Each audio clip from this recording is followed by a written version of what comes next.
Jay the Poet, and I know it's been a minute. I'm sorry, but we back. Front Row Seat Entertainment is going to be back bi-weekly with episodes, and today's first episode is an interview. An interview with none other than Alfonso Falls Jr., or better known as Verses by Zoe. This is his book right here, What They Don't Tell You. It's available on Amazon, but nevertheless, he's going to be here in just a few minutes. After this commercial break, which is about to come up in a few seconds, we are going to have an interview with him talking about his journey in poetry, what inspired him to write this book, and what will continue to inspire him in his career. So, see you in a sec. All right, y'all, welcome back. And like I said, we have a very big guest in here today. We have Alfonso Falls Jr., or you could call him Zoe, or preferably what I call him, Verses by Zoe, which you can see on the book. Please go get it. You know, you've seen the Amazon link, you know what I mean? Show the love. But like I was saying, Alfonso Falls Jr., or Zoe, is a student at Taos University, where I also attend, and he is studying psychology and family science. Aside from his studies, he is also co-president of the Taos University STEP team, and he is also a resident assistant for Residence Life. Now, outside of campus life in Taos University, he is very active with the church. You know what I mean? He serves for ministries. He is always in the church every Sunday morning. Matter of fact, I got to take him to the church right after this because he's got to be there in the morning. We love a man that loves God. You know what I'm saying? But yeah, today we got a lot in store for y'all. First, welcome in, my boy. How you feeling today? I'm good, man. I'm good. It's a pleasure and the honor and the privilege to be here. Thank you for having me. Thank you for coming, man.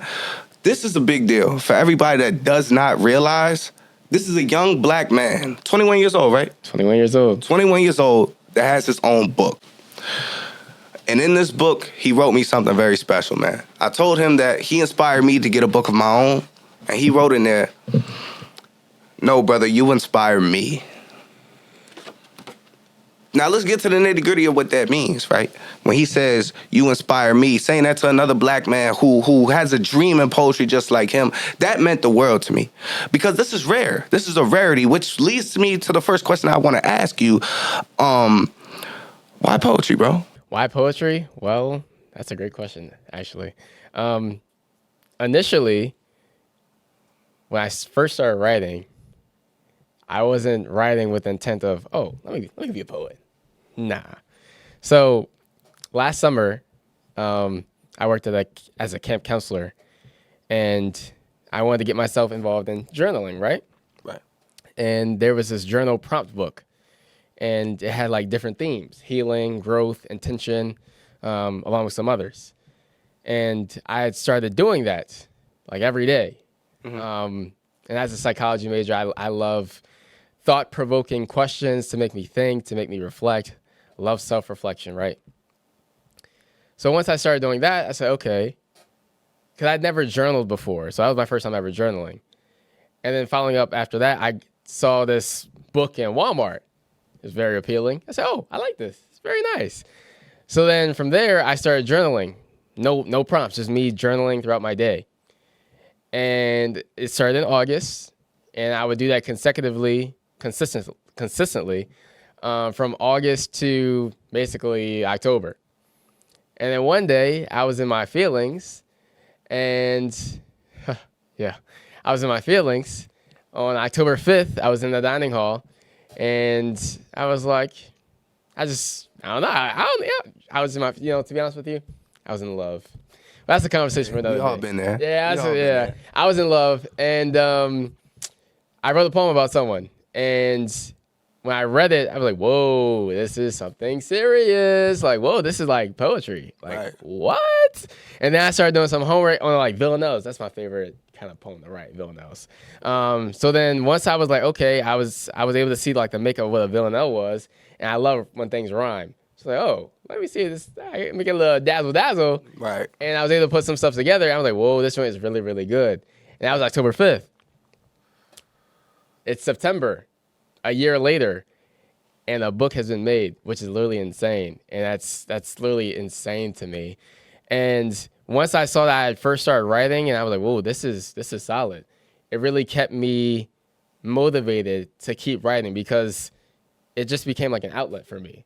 Right. And it wasn't hard. It was just, I was writing stuff that was on my mind, stuff that was on my heart. But essentially, that's what art is. That's what poetry is. That's what literature. That's what writing is. That's what art is. And that's the beauty of it. So, yeah. Hey, man, and I respect the vulnerability, right? That's something that we can always respect, especially when it comes to art, because everybody has their own style. And something I've realized about your style is you not only speak to the person, but you speak to their soul. You get what I'm saying? Yeah. Through experiences, through relatability. Yeah. And honestly, I didn't even know you wrote poetry, bro, because I've known you for a little while from the Yeah. STEP team. I've recognized him from a variety of different things on campus. But I really recognized your poetry game from your posts on social media. So can you talk about what inspired you to get to social media with it? I know exactly which one you're talking about. So, what Jay is referencing, my first poem I dropped to the media was on June 30th, on the last day of Men's Mental Health Month, and we'll definitely get more into what the poem was about that I shared. But initially, I was afraid of putting my poetry, my work out there because I was afraid of it being taken, being stolen. I was afraid. I didn't know what to expect. And then people just kept telling me, saying, bro, just put it out there. And then funny enough, a church member of mine was like, all that wisdom that you have, because I've shared. So at my church, I'm involved in this men's group. And I shared one of my poems when we were all together.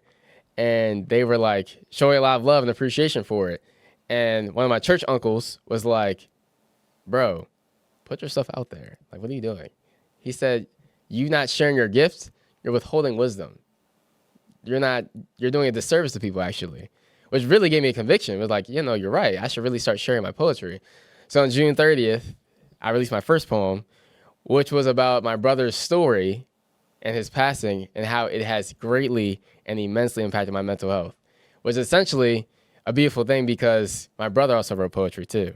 So this, and writing, publishing this book and just writing poetry in itself, it feels like it's a great way for me to connect with my brother. Yeah, bro, that's definitely something that's noble and honorable, man. So if you don't mind, I'd like to touch a little detail on your brother's story. So first, I'd like to know how this inspired you to take his talent and his interests and make it your own.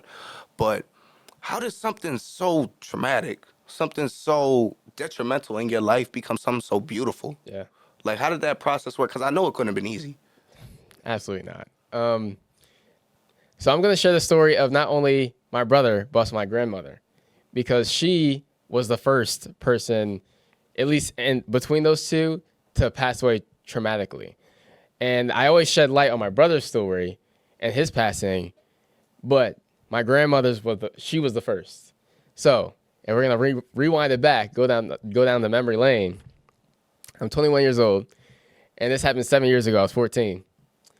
So it was my graduation day of 8th grade, May 24th, 2018. Mm-hmm.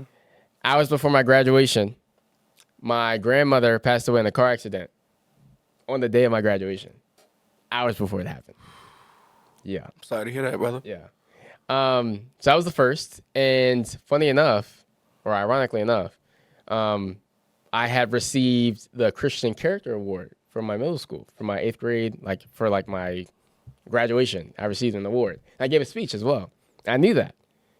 Did you know what had happened to your grandmother while you were giving the speech? I had no idea. Well, wow. I had an idea because, yeah. So funny enough, when we were at home, I heard my mom scream, "Is she okay?" Now, I'm not an idiot, right? Like, I'm 14 years old. I can put two and two together, right? Yeah, of course. And it's no scream like hearing your mama scream. Yeah. And that scream was not like a Sunday morning scream. That was like a traumatic, what the world's going on? Yeah. So when I heard the scream, I was like, my pops came in my room, and I was like, what's going on? Like, is she okay? Like, what's up? And God bless my father. But he was trying his best to keep me to remain focused on the main thing, graduation. Exactly. But my curious stuff was like, okay. And then mind you, when we're going to my school, my mom is on the phone the entire time. So I'm just putting 2 and 2 together. When I'm getting ready for graduation, my mom is like, I'm not gonna say ghost, but she's like taking care of business. She on the phone. She outside. She's trying to keep her composure, but also not give away that something's going wrong. Something's happening, right? So graduation occurs, or graduation is taking place, and basically I go to the podium, and I look in the audience. I don't see my grandmother. So like, oh, okay, Right. all right. And then fast forward, graduation occurs. It's beautiful. It's great, lovely. And then later that evening, my mother and my father come in the room and like, hey, we have to tell you something. I said, okay. Tell me. I already know. Tell me. Give it to me. And they was like, well, Grandma passed away in a car accident. I was like, that's heavy. Yeah. That's heavy. So that was May 24th, 2018. 7 months later, we are in December. I had just started my freshman year of high school. Right. I was at a new high school. I went to Mount St. Joseph High School. Shout out to the Gales. Love y'all. Shout out to y'all. Yeah. But so I'm originally from Aberdeen, Maryland. Mount St. Joe is in Catonsville / Baltimore City / County. 45 to an hour drive. Not close. Mm-hmm. May 24th, 2018. 7 months later, I had gone to Mount St. Joseph High School. I was a freshman at Mount St. Joe. I was playing soccer at the time, or I played soccer my freshman year, which was exciting. New school, new environment. It's 45 minutes away because I'm from Aberdeen, Maryland. Mount St. Joe's in Catonsville / Baltimore City / County. So it was a far drive. Every morning, 45 minutes? Every morning. That's a long commute. It was. And I will say this, like my grandmother who was living, she lived right down the street from the school. Oh. And she had made it known to me and my mom that she would be willing to, like, I would stay with her during the week, and on the weekends I would go home. But when she passed, you know, it wasn't in the cards. So therefore, it was just the 45-minute commute from Aberdeen to Mount St. Joe. Yeah. Which my mom also told me before, like, I made the commitment saying, you know, like, that's a far drive. Either way, like, you're going to have to put in the work because, you know, private school is not, that's a privilege, man. Yeah. And I'm very blessed to say that my parents really saw the value in education, and they're big on education. They was like, well, if we make this sacrifice, you're going to have to hold your end as well. Meaning that, like, you know, B's are better, 3.5, whatever the standard was for them. But it was a B or better, which is still to this day, still B or better. In college? Still B or better? Now it's to a point where, like, now I have my own standards.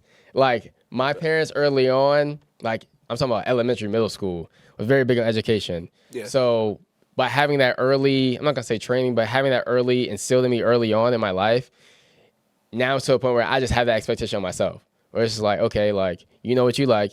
You don't like C's. You like B's. You like A's. That's your thing. Okay. Yeah. Respectable. Yeah. Shout out to them. Love them. But yeah, so that was freshman year. But we're going to take it back to December 28th, 2018. That was when we're going to take it back to New Year's Eve of 2018. I was on the game with some friends, and my brother's best friend had texted me on the game and was like, bro, have you heard from Chaz? That's my brother. He was like, have you heard back from Chaz? When was the last time you talked to him or seen him? I said, the last time I seen him or talked to him, it was Christmas. I said, wow, what's up? He good? Like, what's going on? Now, mind you, my brother and I were 14 years apart. We had different birth moms, but that's still my dog. Even though we're, like, not quote-unquote by blood related, that's still my guy. And it was like, you're still my brother. There's no half or no nothing. You're still my brother. Simple as that. Yeah, of course.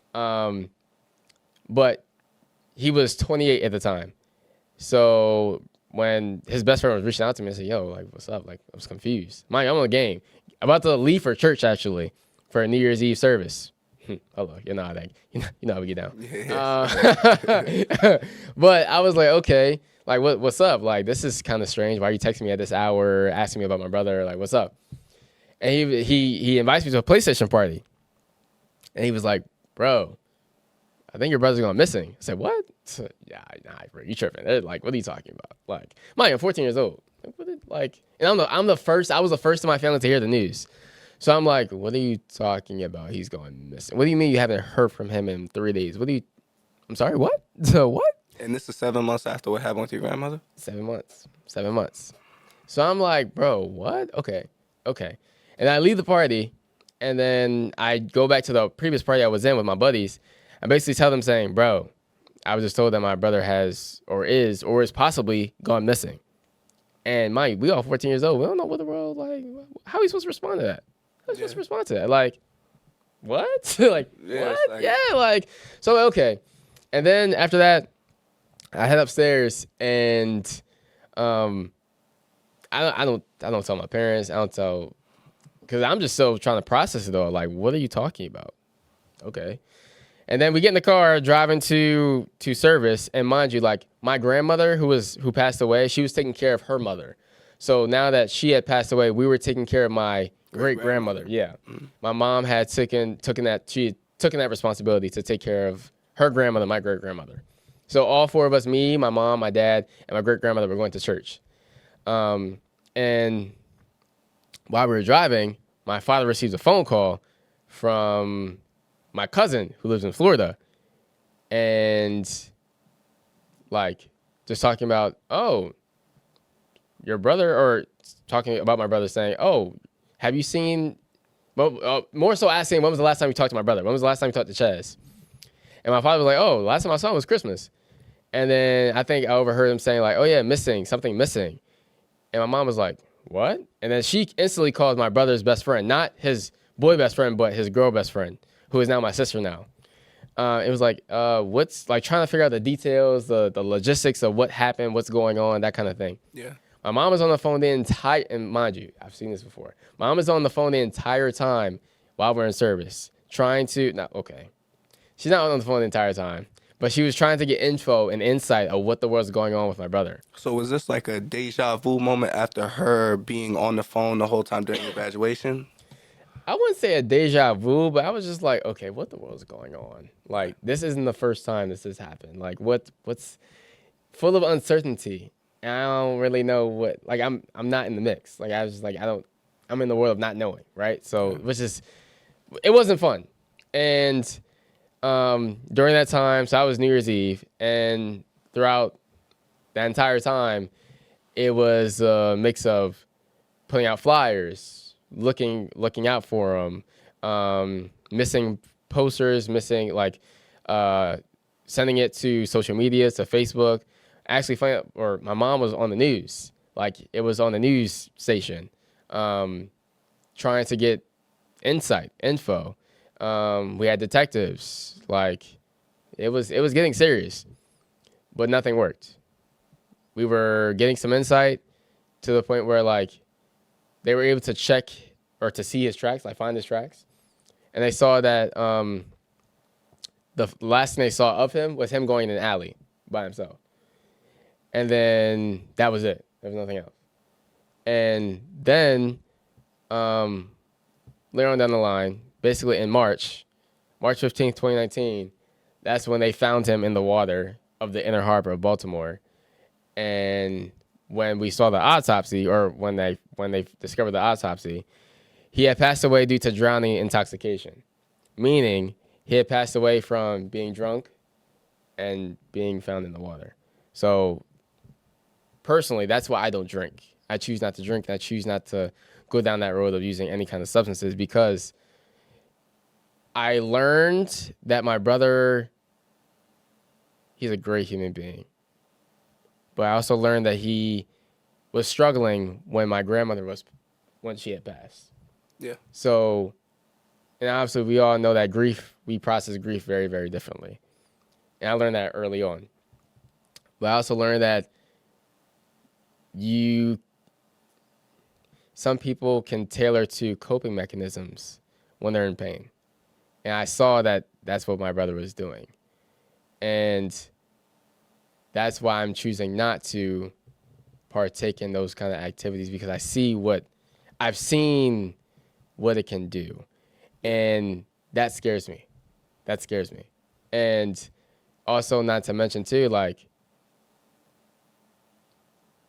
it's a very, like, I don't know the word to describe it, but like, it's to the point where I don't even want to go near it.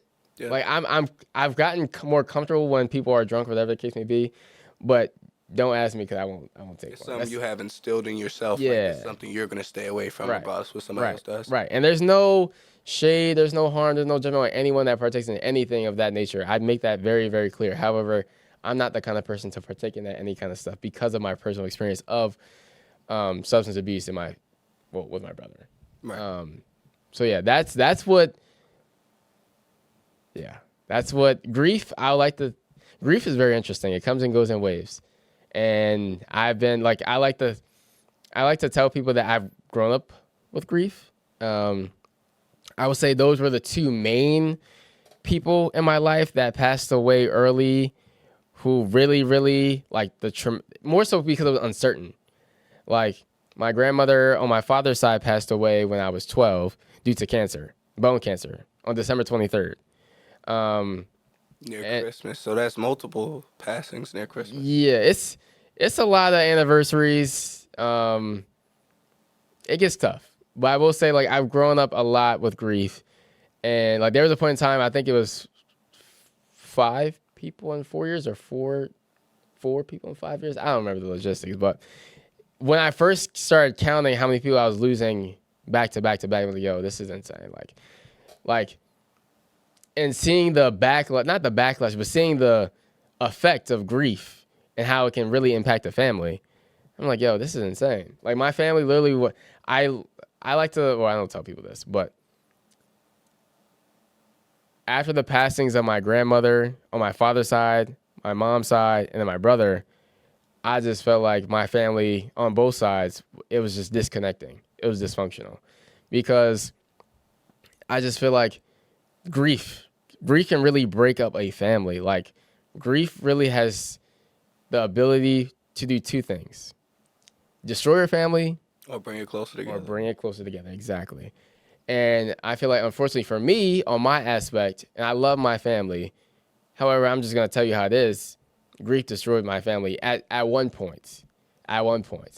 However, I feel like since I've been in college, at least my immediate family, it's gotten a lot better. And I'm very grateful for that. And I'll even say, like, now, like, with everything that I'm doing, and now my parents are getting older, I'm getting older, I'm kind of like valuing so much more the family that I have. And I think because I was so young, I was 14, 15 years old, I really didn't know how to process my grief. So I was becoming a workaholic, and like getting myself so involved, late nights, not getting sleep, not taking care of myself, not eating right. And it just became habitual. Like, it was a habit. I was just working myself to death. And then when I came to college, I learned the definition of balance and what balance looks like, and the importance of taking care of yourself, self-care, and what that looks like. And also, not only, especially in the Black community, like, I feel like as Black men, we have a hard time speaking and sharing when we're struggling. And I feel like it took me so long to be open and vulnerable and honest that I wasn't okay. It took me until my senior year of high school to understand that I was not doing okay, to the point where I was so involved, I burnt out my senior year. My grades were suffering. My mental health was not in check. Like, I just felt so burnt out. I didn't even want to, like, the things I was so interested in, the things I was passionate about, I didn't care about. And then couple that with COVID-19. Well, funny enough. Well, actually, no, you're so right. Now I think about it, because I like to think I'm a very extroverted person. I get so excited when I get in crowds and I talk to people, and I'm the kind of person, I'll just walk up to a stranger and be like, I just have a full-blown conversation. Me too, bro. Yeah. Like, yeah, I just love it. I just love talking to people, and I also love hearing people's stories. Mm-hmm. Like, I'm not really into the small talk, hey, how are you? Good. All right, keep it pushing. No. Yeah, let's talk about what drives you. Yeah, like, I want to know the why. What's your motivation? What's something that keeps you going when you feel like you can't go anymore? Like, I love getting to the rawness of people, because essentially, I feel like people nowadays,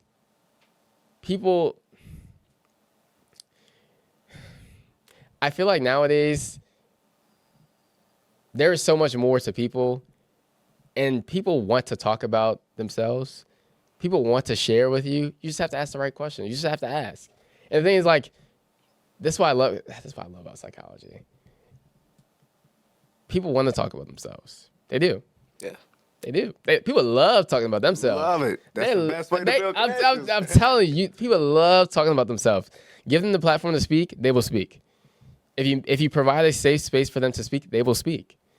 So my thing is just like, if you ask questions, you ask the right questions, or even just asking like, who are you? And some people don't even know who they are, and that's okay. That's what life is all about, discovering who you are, putting yourself in positions to discover who you are and who you want to be. So with you being the type of person that loves to ask questions, Oh, yeah. I'm guessing throughout this entire process of you maturing and getting older, you had to get to a point where you had to ask yourself questions. Oh, yeah. Can we hear some of those questions and how it led to the creation of something so beautiful? What are you doing this for? That's fun. Why are you here?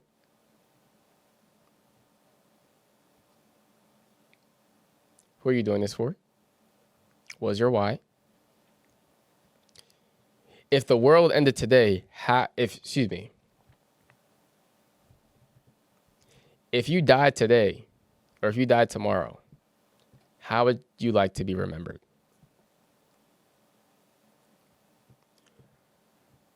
I'm trying to think. Where's some other questions? Those are the main ones.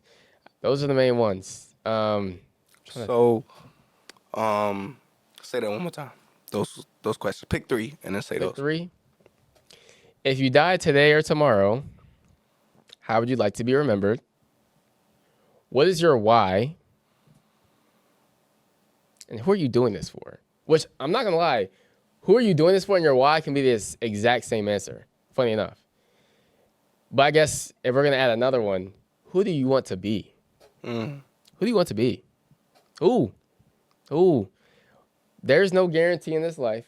The world doesn't owe us anything. Who do you want to be? How do you want to be remembered? When people see you in a room, how do you want people to perceive you? Now, mind you, I will say it's important to have your own self-identity. How do you see yourself? That's another question. How do you see yourself? Because at the end of it, it don't really matter how people see you. How do you see yourself? People are going to talk about you all day. Good things, bad things, it don't even matter. When you look in the mirror, what do you see? What do you see? Because the beauty about this book, Inspiration, Motivation, I really learned that words have extreme power. I learned this past year that words of affirmation is my number one love language. How you talk to yourself matters. As a matter of fact,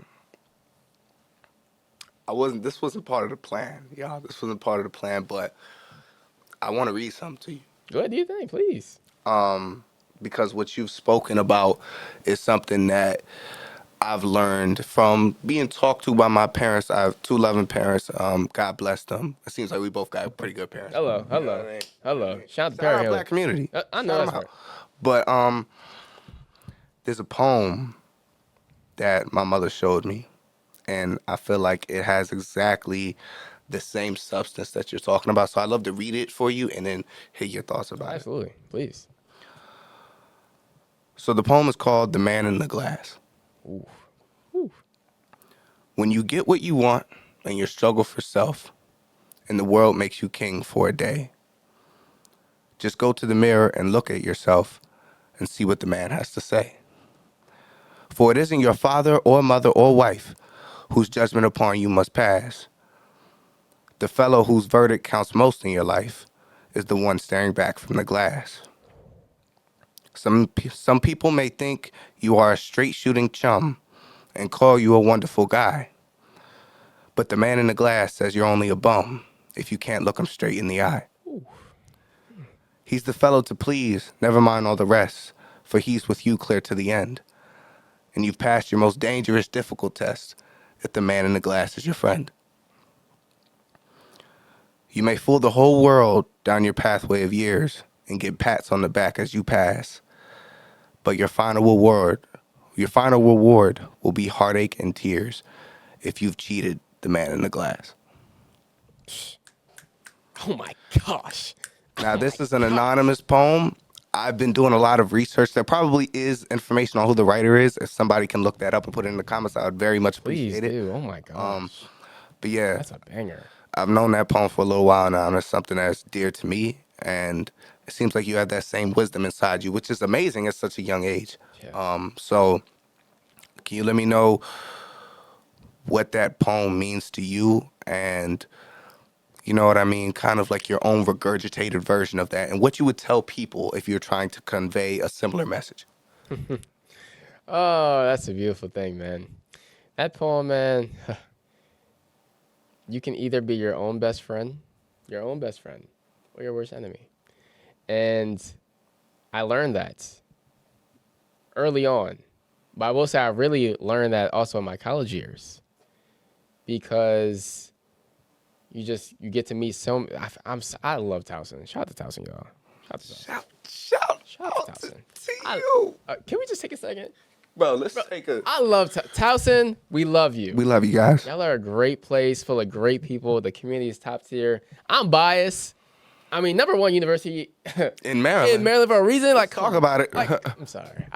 We just. Who cares that we lost to UMD? Who cares that we got blown out? Are y'all #1 in the state? Hello. Oh, Yeah. It's okay. Yeah. I just had to take that. of course. But carry on, brother. Yeah. That poem is so beautiful, man. Like, again, you could be your own best friend or your own worst enemy, and I really learned that this past year, throughout my college years, but especially this year. Words are so powerful, man. So powerful. And funny enough, that's essentially what this book is about.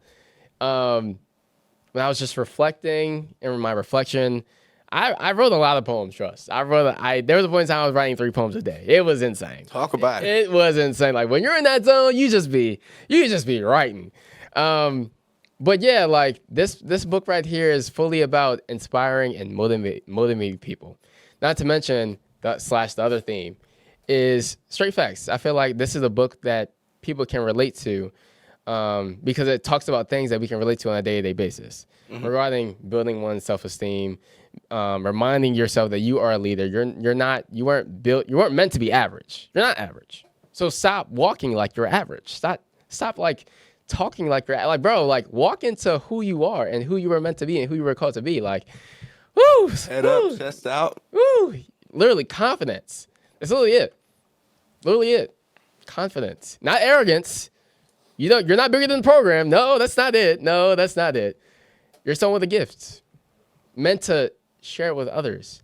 Because who are you to have a gift and not be willing to share it with others, not be using it to bless others? At that point, what are you doing? Yeah.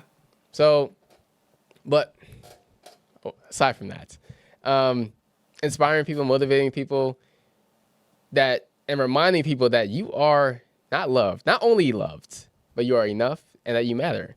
You're put here on this earth for a purpose and on purpose. Yes, sir. There's no coincidence why you're here. This ain't by chance. Oh, I don't believe in coincidences. No.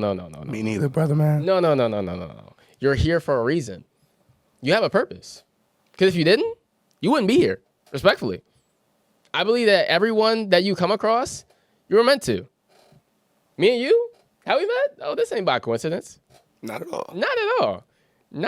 Not a chance. Because it's even funny, because growing up, I could have graduated already. Like, there was a point in time, I was a year ahead of my official class. Like, I could be class of 2025.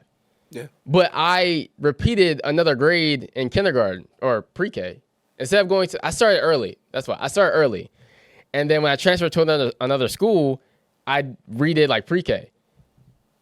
Which is crazy, because to think back, I would have been a freshman in high school if my grandmother, just thinking ahead of time, if my grandmother was to pass, or my brother passed in the same manner, whatever the case may be, I'll be a freshman in high school. Or excuse me, oh my gosh, sophomore. You know what I mean? Yeah. Okay, yeah. But anyways, I just don't believe in coincidences. And everything happens for a reason. And my mission is to continuously make a positive impact on people. Words have so much power, so much power. And once I discovered that I have a gift of words, or I saw that that was a gift of mine, I was like, whoa, okay. And I saw that poetry is one of the things that I can use to uplift people. Oh, man, it was a game changer. It was a game changer.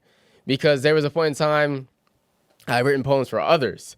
I saw how it meant to them. And people have also said, your words speak to the soul. I'm like, whoa, I didn't know my words did that at all. Yeah. And I think it's even funny, especially as a writer. Like, I'm pretty sure you know this. Like, I know you feel this. And my other writers who write as well, I'm pretty sure you know this as well. Like, when you look back into your old writings, like if I was to look back from my old writings from a year ago, like, whoa, really? I wrote that? One, you was like, okay. Okay, so you can get like two reactions. One, it's like, oh, that joint's trash. You're like, oh nah, this is trash. Like, bro. No. Or like sometimes you go through your old writings and you're like, whoa, bro, I wrote that? That joint deep. What? Like, no way. And that's the beauty, man. It's like, bro, like, that's why I'm so grateful. And we're gonna take it biblical. I'm so grateful. God, everything happens for a reason, bro. Everything happens for a reason. And God is so intentional. So intentional. Yeah. And I know that the poems that I write are not for me. Even though I may be the one writing them, they're not for me. For and listen, your gift may be, whoa, hold on. God, make sure I say it right. Your story may be about you, but it's not for you. I'm going to say it again. Your story may be about you, but it's not for you. Whew. That's a gem right there. Let me tell you something. I'm not hearing him. Let me tell you something. There's going to be someone that you're going to meet a month from now. Yeah. 6 months from now, a year from now, 5 years from now, going through the exact same thing you're struggling with. And you can help them through it. And you can help them from your story. And mind you, when you're in the midst of the storm, you may not be able to see the other side. Say, oh yeah, like, I'm going through this. This is hard. Like, why does it have to be me? The whole time, like, it was for you because, or it had to happen. It had to be you. It had to be you. It had to be. Because if it wasn't, how was that other person going to be able to get better or be better or learn or get hope if you didn't go through that go through? Make that make sense. Like, that's what I'm saying. God is so intentional. And that's the thing I wanted to bring some attention to for our viewers. It's time to dive into this one right here. Come on. Now, this is a book that has meant a lot to me personally. From not even about this interview, not even about the friendship I have with Zoe or any other poets for that matter. This is about something that is relatable and vulnerable and digestible. You know what I mean? This is a poem book that anybody could read. This is a poem book that you could read if you were in 8th grade, in 6th grade, or if you were 80 or 60. This is a poem for everybody across the board. And the reason I say that is because there's so much variety. Yeah. There's a poem in here for everybody. Yeah. So I just wanted to share a poem that meant a lot to me. And then we're going to take a bit of time to check with Zoe.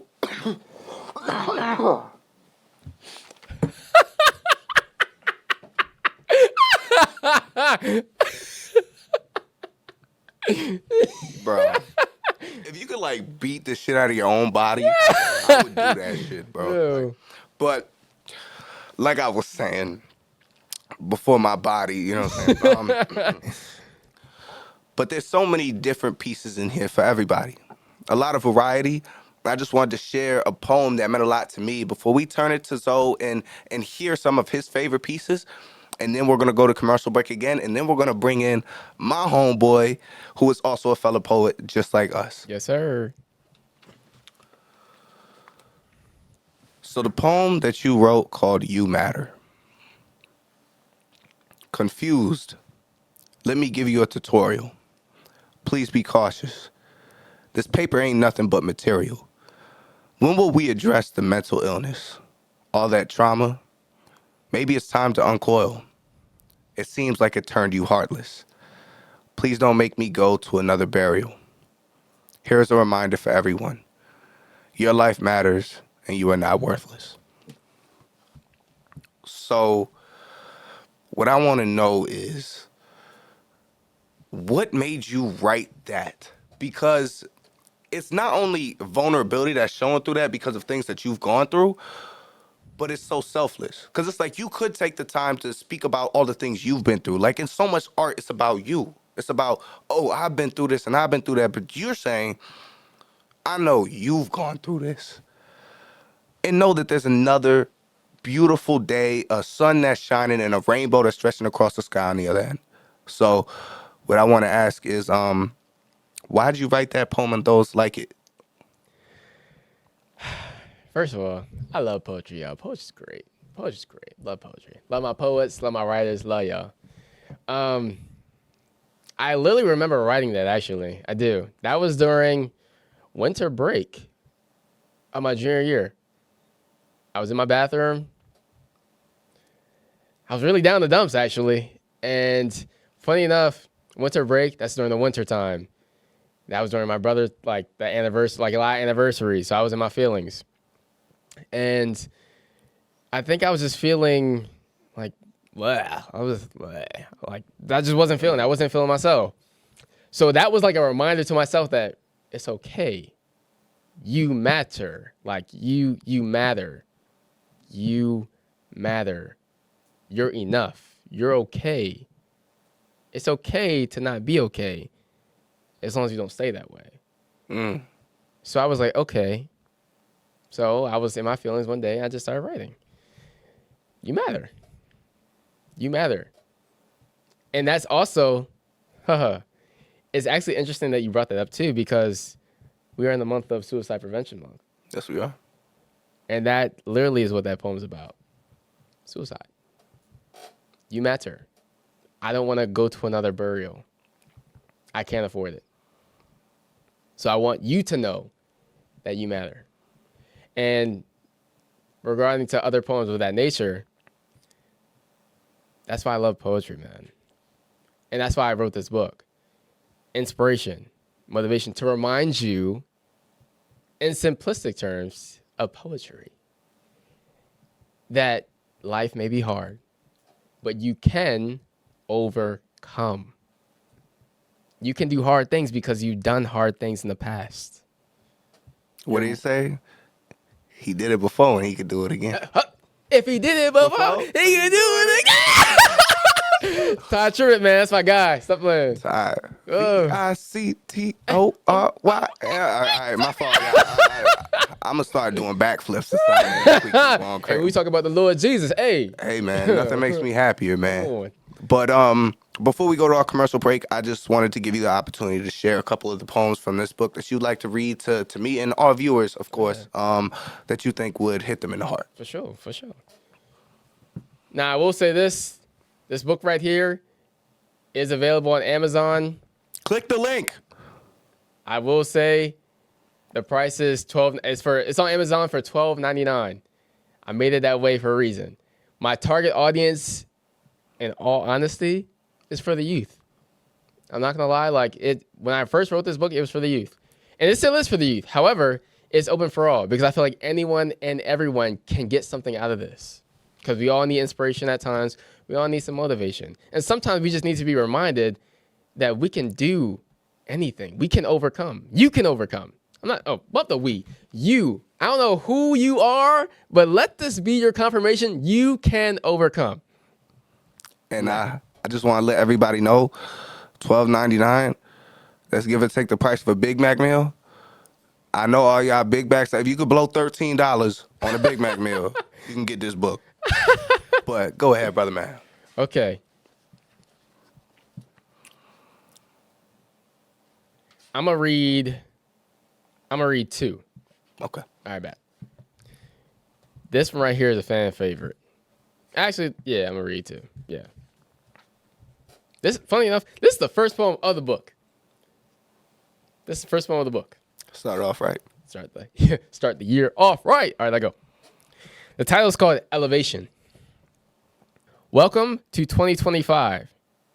Let's go into a deep dive. We wiped away a lot of tears. Now, I have the most peace I've had in years. We will do more than just thrive. Greatness, we will continue to strive. No longer running away from my fears. And that calls for a cheers. Are you ready to go live? Buckle up, because I believe blessings will continue to arrive. That's the hardest one. Okay.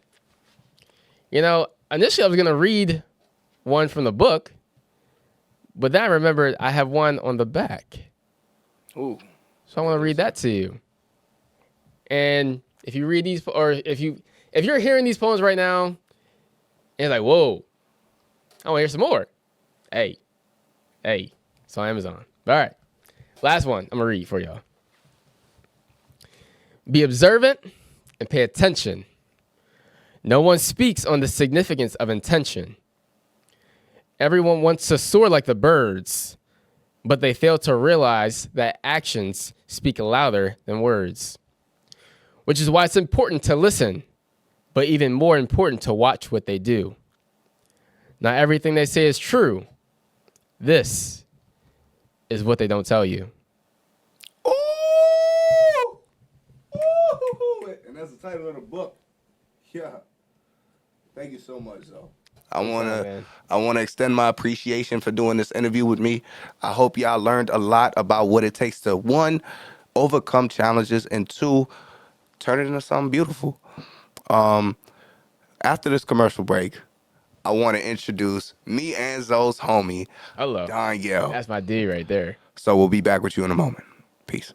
Welcome back with us after another break. We are back with the guest that y'all just met, Zoe, and also my homie, Danielle. You know what I'm saying? What's going on, everybody? Thanks for having me. You know what I'm saying? Zoe, bro. Yes, sir. Yes, here sir. my brothers, man. Hey, first, can we just look at this shot right here? This is black excellence at its finest, you know? Man. Come on now. Black men in the suit. A moment of silence. All right. No. Feeling good. There we go, baby. All right. So today we have a lot to discuss. Of course, we have 3 poets here. If you didn't know, all of us are nice with the words. But first, before we even start to show y'all what we got and what our pen game is looking like, let's talk about what poetry means to us as black men. Now, of course, poetry is not only an art form that is known around the world, but it's an art form that has been used for centuries to talk about things like politics, talk about love, to talk about violence, to talk about a plethora of different topics. So with us being black men, it's important to us to experience this art form and show other black men that we could do it too. You know what I mean? Poetry is, of course, a female-dominated art form, especially from what I've seen, and it's also not very prominent amongst black people from what I've seen. But we're going to change that. So, first I'd like to ask our new guest here. Danielle, what does poetry mean to you?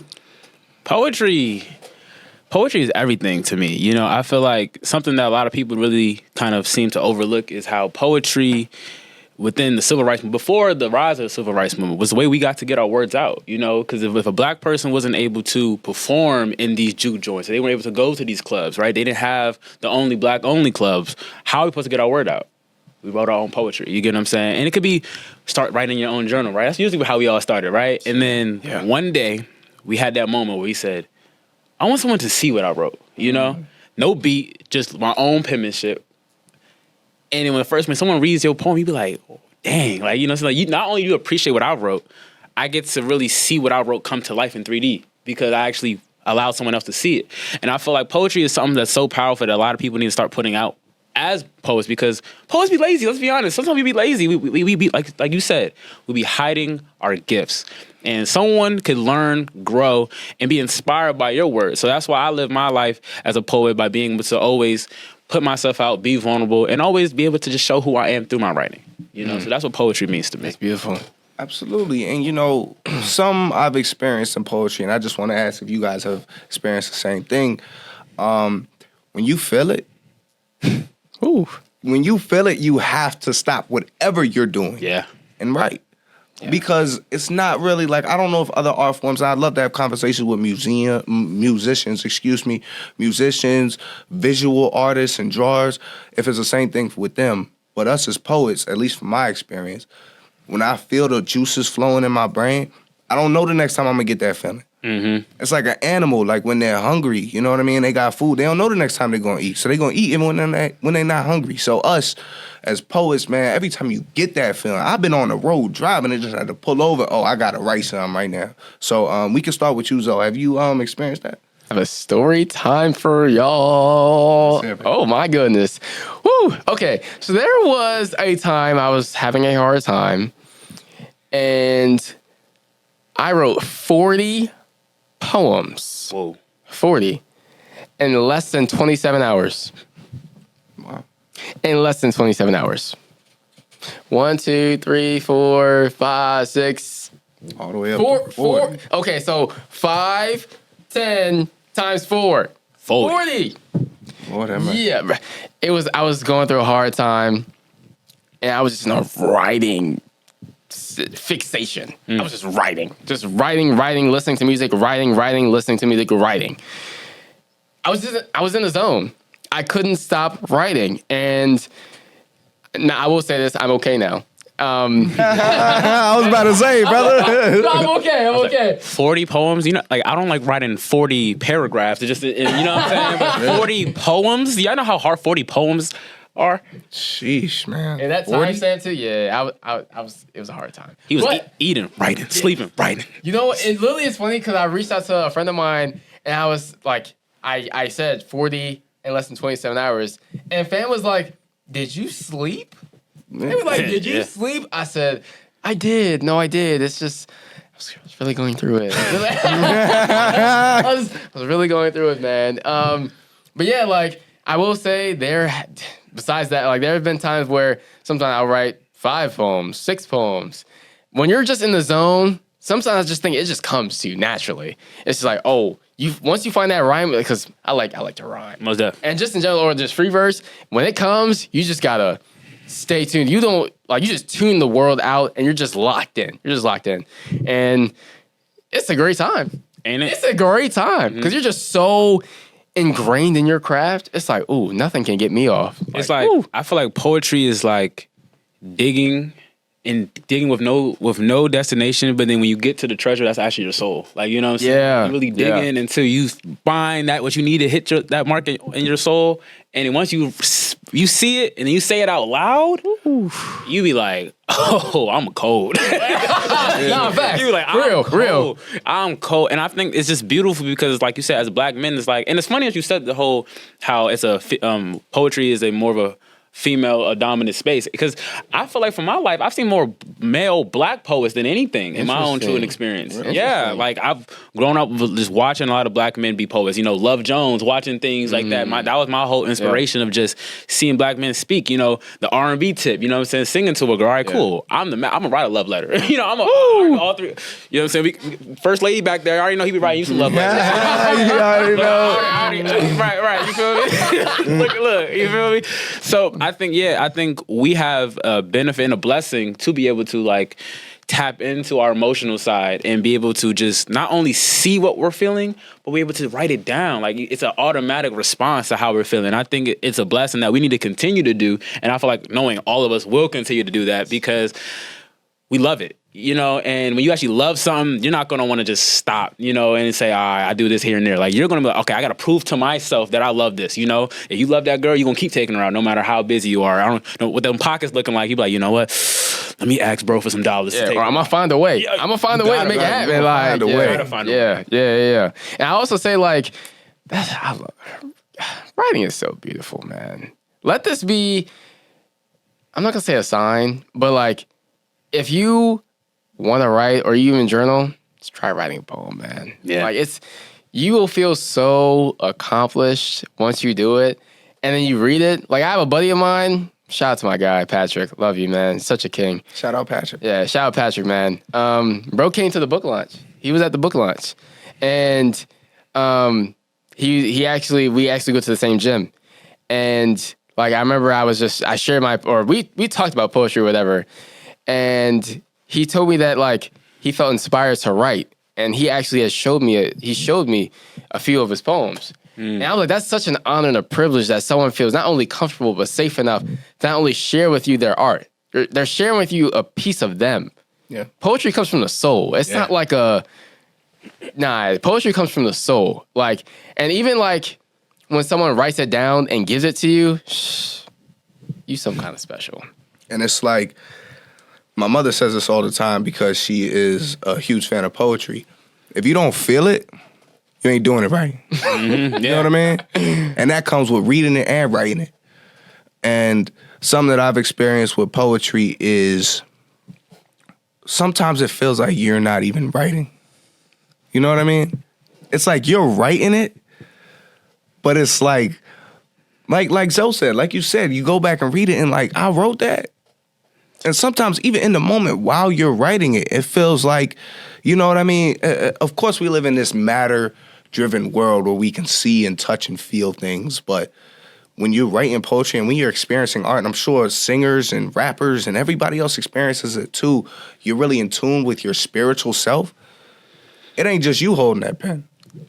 It's not. No. There's no way it can be. So, y'all feel that same thing? Oh, absolutely. Like you use the right word, spirit. You use the right word, spirit. It's like seeing your spirit on paper. You know what I mean? It's like your own personal Bible because you know why you wrote those things. You know what you felt to, you know, come up with those words and schemes, and you know it's a flow. It's a rivering flow, like where you just see the words coming in a space at you, and then you're like, let me catch this word. I remember back then when then you compose it. It's literally an art form that takes time. It takes patience because you can't force it. You cannot force poetry no matter how good you are, how good you think you are, how angry you may. You have to really sit with yourself and be 1v1 and look at yourself in the mirror and say, all right, what are we? Like, because it's like that other thing, that other element, that spirit, that's a total separate being than you. And then when y'all come together, you're like, oh, we about to work. Yeah. Yeah. We're about to work. So in your creative space, because your poetry, the reason I like those poetry, it has such a positive vibration. Yeah. Such a positive vibration, whereas like, That's love. once you sit, you sit and look at it, and then you just have to smile because you know where the attention, you know where it's driving from, you know the force that it's coming with, you know. And so for you, when you're writing your poems, right? Because even though they're short, they're so powerful. They're so powerful, and it can allow people to read it. You know what I'm saying? So one to sit down and say, "All right, I can read that. It's a couple lines." Digestible. You know exactly. Yeah. So for you? What is the space that you put yourself in when it comes to you creating poetry? That's a great question, bro. So funny enough, when me and Jay was in the car, I was putting him on to some of my songs I be listening to. Now in the beginning, it was more like chill, calm, mellow. Towards the end, it was like some Christian rap, which is called, that's my gym stuff. I was putting it onto my gym playlist, low-key. But like, I'll be listening to Christian like R&B to get me in that chill, mellow kind of mood. I will say, like, what really elevated my writing ability is when I really embody my emotions that I'm feeling at that given time. So if I'm feeling really happy, I really like try and be present. Now I've learned I have a hard time writing during the day. The time I write the most is at night. I don't know what it is. I don't know why that is. But the time everything just clicks is at night. Like that time from like 11 to like 1. I'm a night owl, yeah, I'm sorry. I'm a night owl. But that's when everything just clicks. Writing just gets so easy. I'm by myself. I'm ingrained in my thoughts. I reflect on the day. And yeah, like, and also not to mention too, I don't know about you guys, but like, I really like to think back on times I've had, experiences I've had in my life that really, in the mood that I'm feeling, I like to think of a time that I've also felt that mood too, to really embody and fully embrace that emotion I'm currently feeling at that time. Have y'all felt that way too? Y'all be doing that? Bro, I tell you, man, first, there's a couple things I want to touch on. First, like Danielle said, your poetry is so positive. That's love, bro. And something I'd like to add is something we all know about poetry. Poetry ain't always positive. No. There's a lot of negative poetry. There's a lot of poems you can read and end up feeling like Sad. Yeah. Oh, yeah. But when you read those poems, you feel better about yourself. You feel better about the world. You feel better about everything, bro. It's peaceful. But to follow up with what you said with emotions, yeah, man, I've experienced that.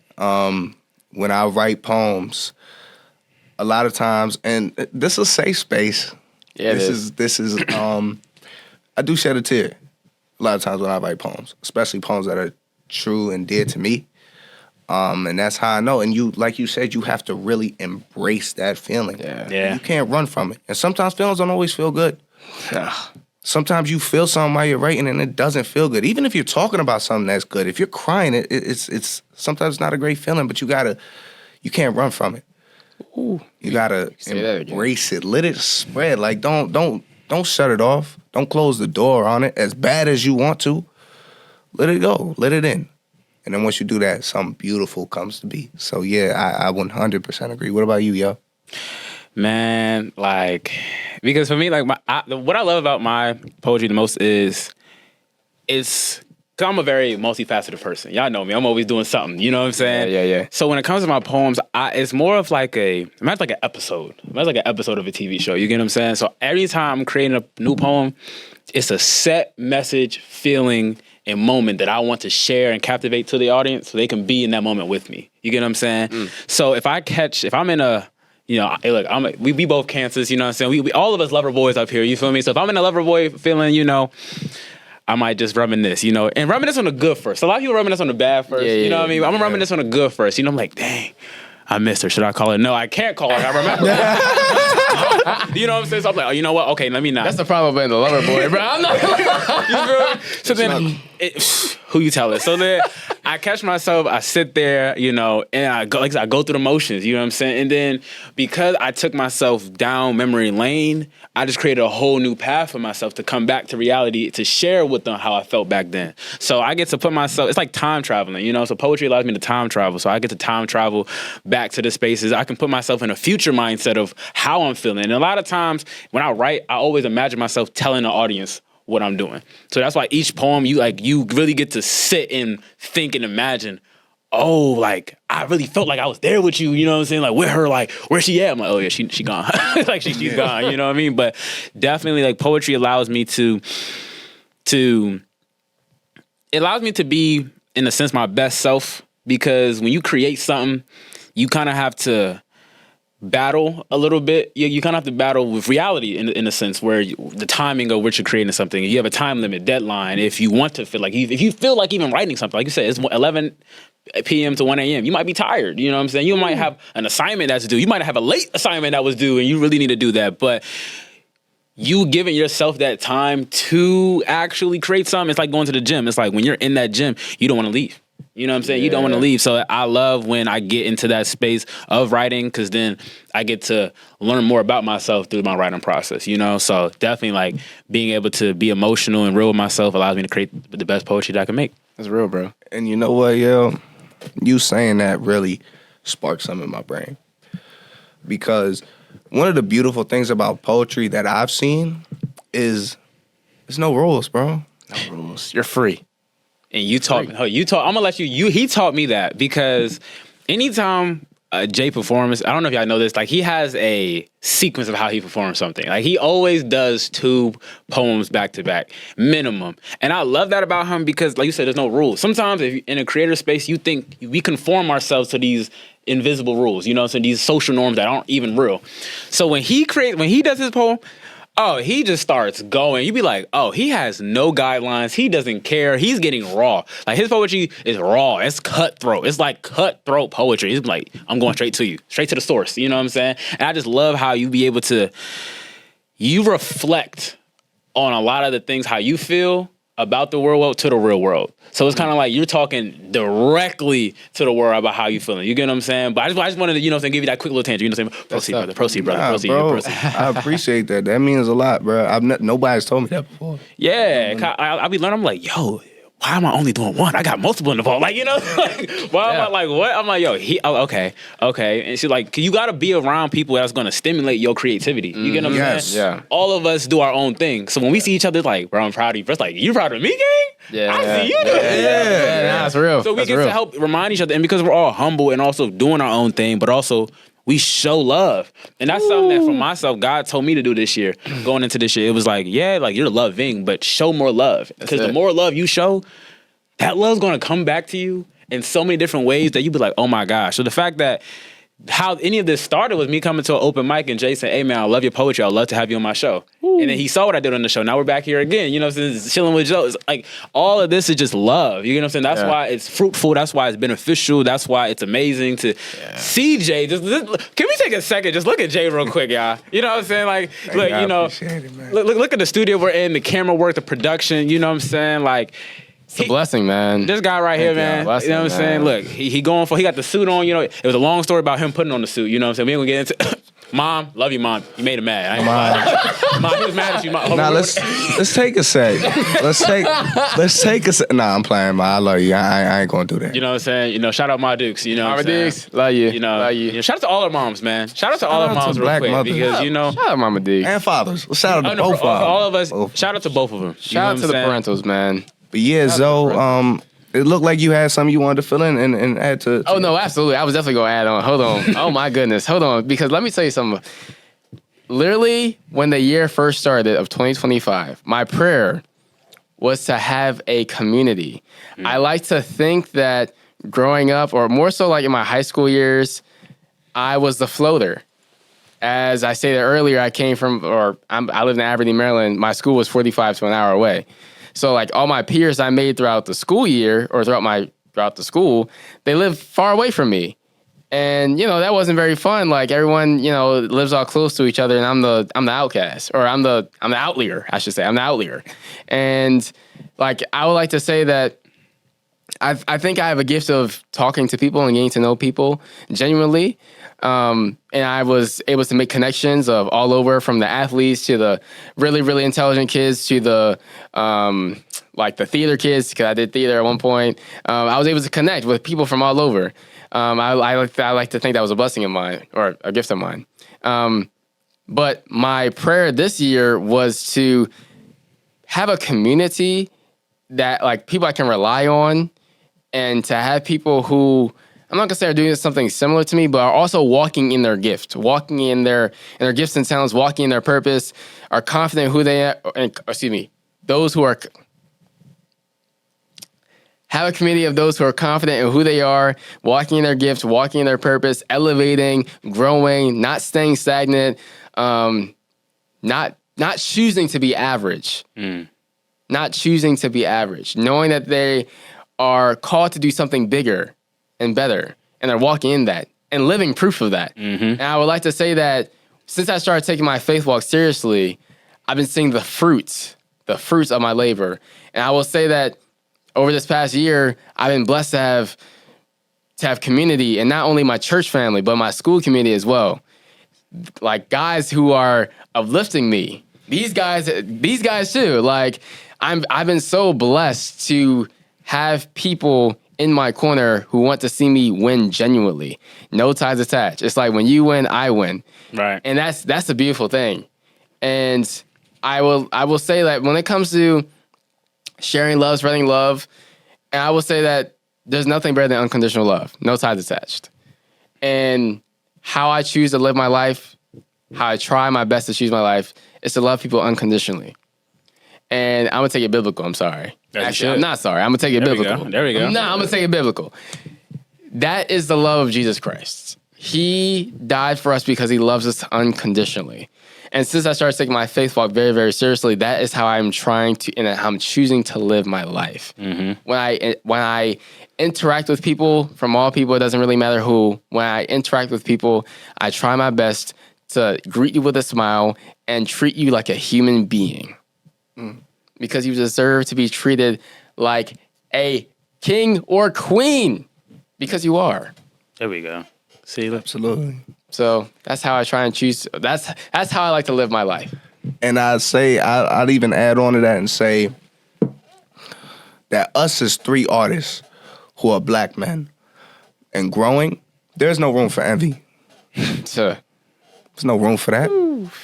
When I see my brother with a poetry book Man. that he's releasing at Towson University, where hundreds of students are showing up to get a copy. Marketing from the school itself. From the school itself. That's good, man. And the lab. Shout out the lab. Shout out the lab. Shout out the lab. Woo! I can go on a whole tangent about them. They You know, Them out. full of Coming soon. full of gifted big and talented multimedia. people. Oh my gosh, they are so great.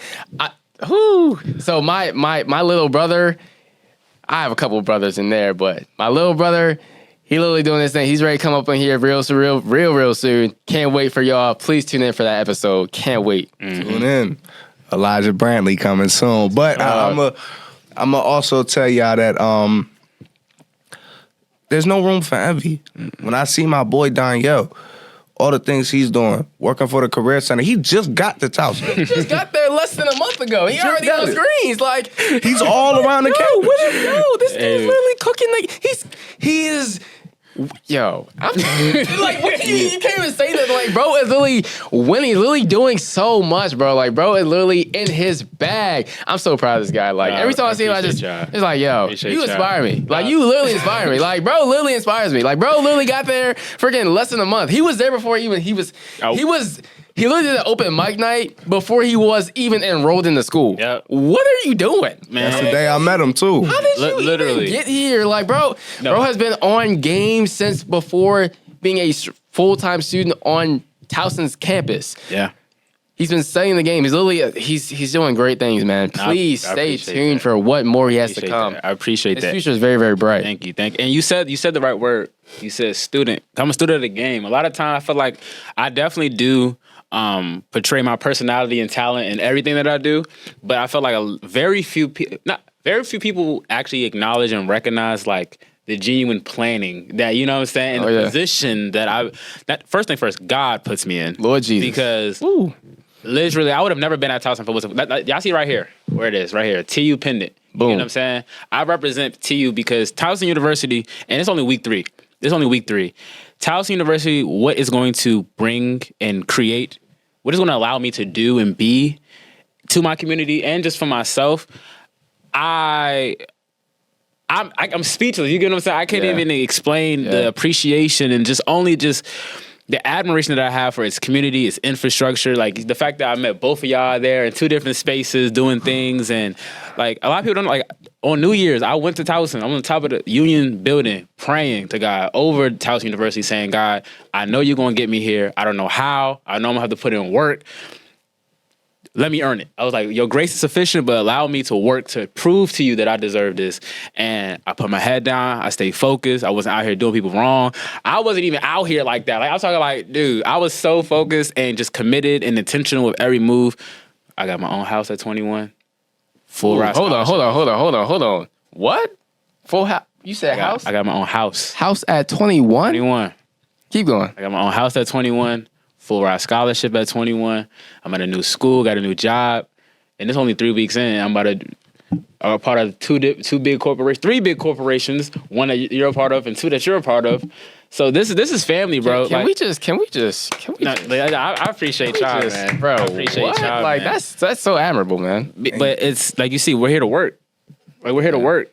Like all of us put in the work. As much as we can smile, like I said, we live in our prayers and we live in the work that we put out. Yeah. Absolutely. And I want to let y'all know that I hope that y'all learned something from hearing us speak about poetry. And that was my favorite part of the show. We've spoken to y'all about what poetry means to us. And before we let y'all go and enjoy the rest of y'all evenings or mornings or whenever you're watching this, we wanted to each share some poems with y'all. So each of us, we're going to share 2 poems of our own. And then we're going to bid y'all a good night. Who wants to go first? It's on me, right? So, I will let y'all know that I do try my very hardest to memorize my poems. Absolutely. I have several that I have memorized, but just so I give you all the best performance possible, I'm going to read it off my phone. You won't be alone, trust. I know what I was about to say. You know, I'm gonna give one off the phone and I'm gonna give one without the phone. You know? That's right. I'm gonna start off with the phone. So this first poem, I wrote it for my little brothers. I have 2 little brothers, Johnny and Jordan. Shout out to them. I just got a new crib with them, by the way, around the corner. And my other little brother, Goof. You know what I'm saying? But I wrote this for them. And how we were talking earlier about how when you shed a tear when you're reading a poem, I shed a tear when writing it. I shed a tear when I first performed it, which was a surprise to my family and my brothers at a family reunion. And I was crying like a baby up there, man. It was bad. That's beautiful. I call it, I thank you for that, bro. And by the way, before I read this, as a man, do not be scared to show emotions. That makes you strong. It don't make you weak. Woo. There we go. Say it again, please. Please say it again. Don't be scared to show emotions, man. That makes you strong. Yeah, it does. Don't forget that. If you get nothing from this entire thing, as a man or as a black man, emphasis on black men. but especially my black men, do not be afraid to show any kind of emotion. Mind you, it's important to control them. Yes. And don't let them control you. But mind you, if you're feeling sad, allow yourself to be sad. Anger is a secondary emotion. I'm going to say it again. Anger is a secondary emotion. Come on. Meaning that there's something always in front of that, covering that. Right? So therefore, if you're feeling sad, if you're feeling any emotion, allow yourself to feel them. Don't run from them. It only prolongs the pain. Yeah, it also only makes things worse. I'm tired of that rhetoric of men saying, "Oh, I'm not emotional." If you get angry, you emotional, gang. Anger is an emotion. If you forgot.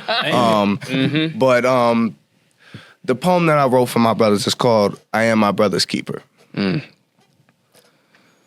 Many feel as though I am the guinea pig, but truthfully, that doesn't bother me at all.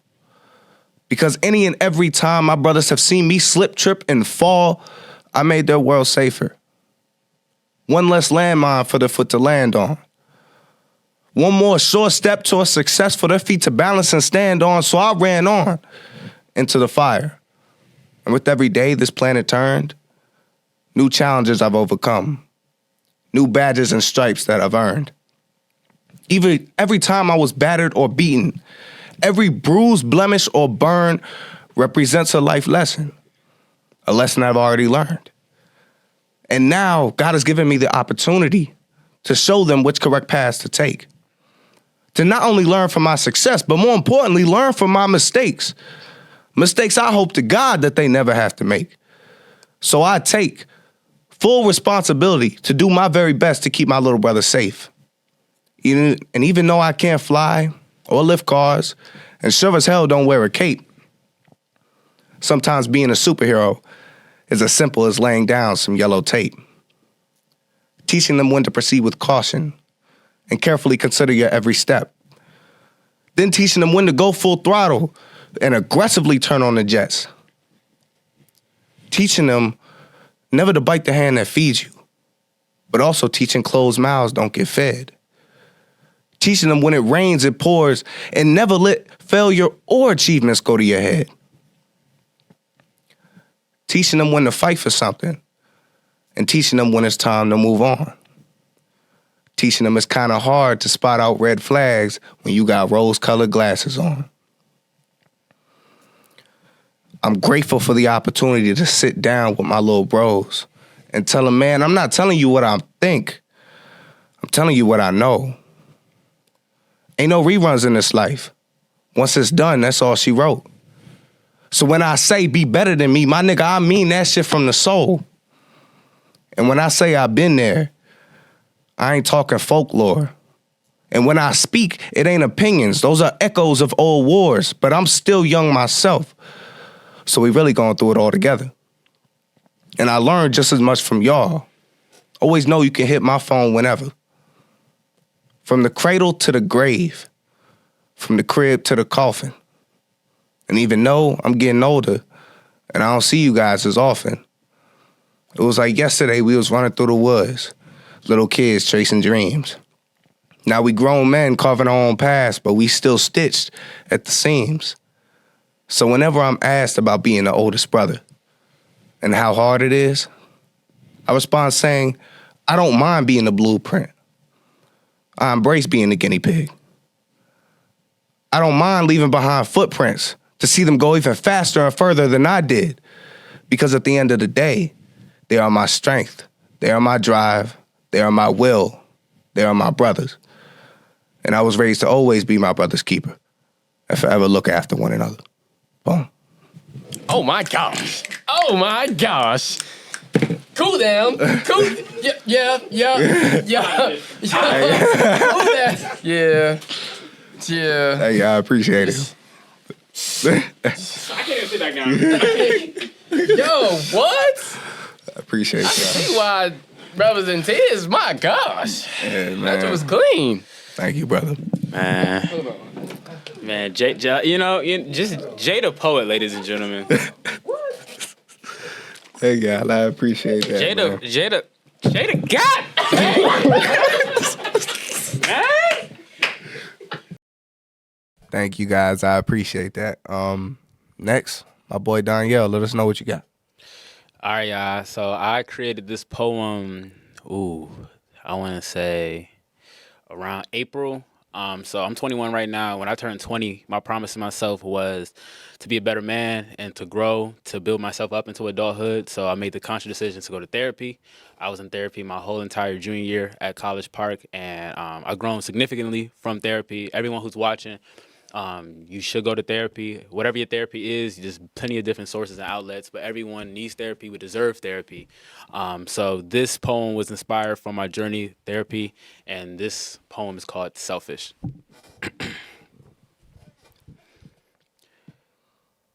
As a man of God, it is important to be a believer, to love one another, pray for each other, and to never be a follower, but to always be a leader. With being a leader, I naturally became an overachiever. And after going through therapy for a year, I finally discovered that I myself am a recovering people pleaser. So I asked my therapist, what does this mean? He said a recovering people pleaser is someone who focuses on everyone else's wants instead of their own needs. But me?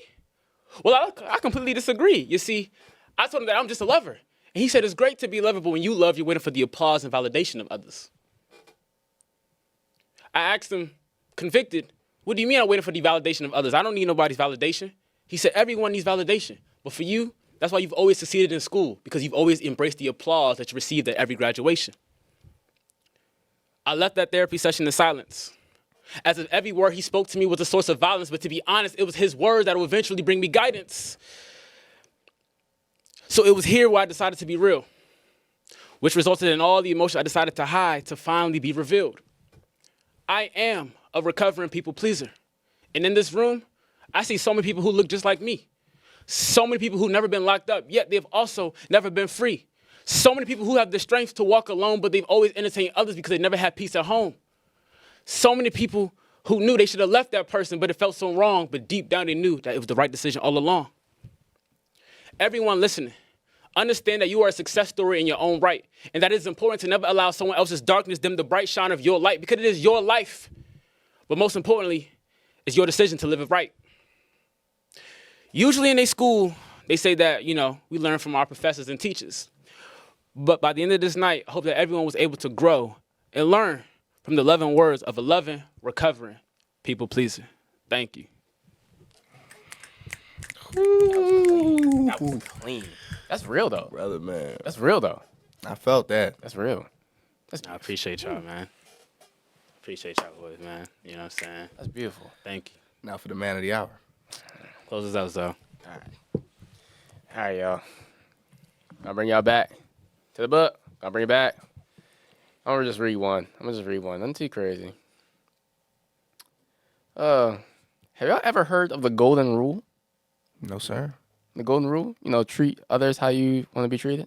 Okay. Yeah. So I got a poem called The Golden Rule. There we go. Enlighten us. I learned that one of the greatest gifts is kindness. But sometimes you got to go through the hard to build that mental toughness. That's just life around here. Hence why it is important to be mindful of what you put out in the atmosphere. Words have power, especially in the midnight hour. What goes around comes around. Watch what you say or you'll be held bound. You reap what you sow, and you better hope it's not the final blow.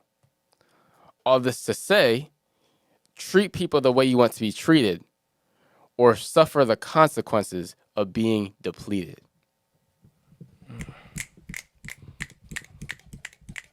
That's the earliest rule we've taught in life. Treat people the way that you want to be treated. Simple. And we need more people to follow it. But once again, thank y'all for joining. This is my first episode back. I'm feeling good. Come on now. Whole crew feeling good. I appreciate UBM, you broadcast media. You know we in the studio. We back. Front row seat, baby. It's Jaden, Jada Poet. Hello. Whichever one you prefer. Hello. And before we clock out, thank you so much to both of you guys, man. I'm very appreciative, Danielle. Thank you, brother. You know what I'm saying? So, Platform, man. Love, Of bro. course, man. Go buy that book. Link is right here. Right now. Love, and if you want to write, start writing. Start writing. Please start writing. Here we go. But if you do write, embrace those emotions. Be free. Don't run from them. Be free. Thank y'all. We'll catch y'all next time. Love y'all. Deuces.